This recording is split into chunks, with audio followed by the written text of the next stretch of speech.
प्यारे देशवासियों नमस्कार। सरकार के अंदर गंदगी मचाने की या गैर जिम्मेदारी की भी कोई हद होती है। वर्तमान जो केंद्र सरकार है उन्होंने सारे रिकॉर्ड तोड़ दिए हैं, सब रिकॉर्ड ध्वस्त कर दिए हैं। बदतमीजी के, गंदगी के और असंवैधानिक तरीके से काम करने के सारे रिकॉर्ड ध्वस्त कर दिए हैं। आज देखिए, किसानों का एक आंदोलन, बहुत ही गंभीर आंदोलन है ये, बहुत ही मतलब इस वक्त शायद देश के इतिहास में इससे महत्वपूर्ण कोई आंदोलन रहा नहीं होगा। ये किसानों का अकेले के हित के लिए आंदोलन नहीं है, ये गरीब जनता और मजदूर को बचाने का आंदोलन है। सच में अगर कहा जाए, उनकी रोटी को बचाने का आंदोलन है। 313 दिन से आज किसान वहाँ बैठे हुए हैं, 313 दिन से, यानी कि दिल्ली के चारों तरफ सरहदों के ऊपर किसान बैठे हुए हैं 313 दिन से।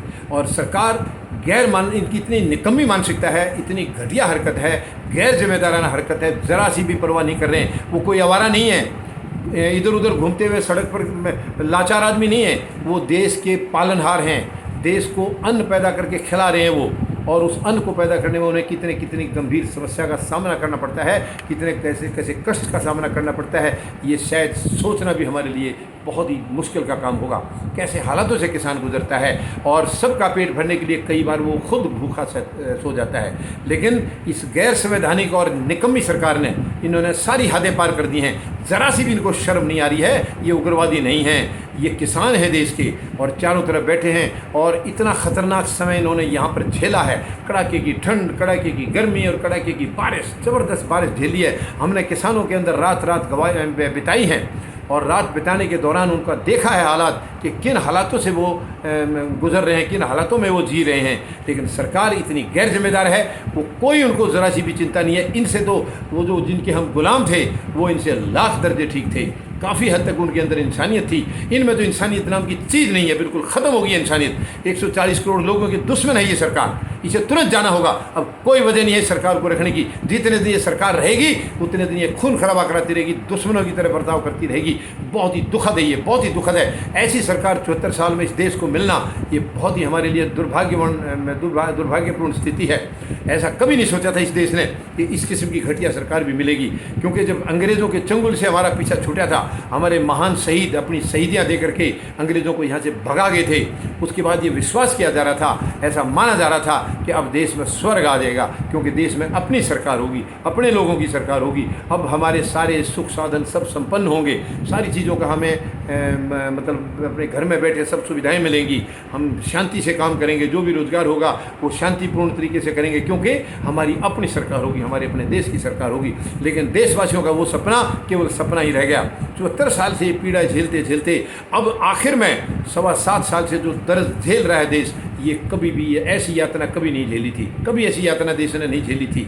यानी जो वर्ग किसान का नहीं होगा वो किसी का नहीं हो सकता है, किसी का नहीं हो सकता है। अब देशवासियों को ये सोचना होगा कि इस सरकार को कितना जल्दी उखाड़ा जा सकता है, ये सोचना होगा। 140 करोड़ लोगों को एक साथ बैठ करके ये सोचना होगा, क्योंकि ये सरकार और जितनी देर रहेगी उतना देश का सत्यानाश करके रहेगी और हम देश को बर्बाद होते नहीं देख सकते हैं। ये देश बड़ी मेहनत से, कड़ी मेहनत से बनाया गया है। सबसे पहले उन महान शहीदों ने शहादत देकर आज़ादी दिलाई, और उसके बाद जो हमारे सैनिक हैं वो भी हर साल शहादतें दे रहे। कितने सैनिक शहीद हो जाते हैं इस देश की उस आज़ादी की रक्षा करते करते, तो ये छोटी बात नहीं है।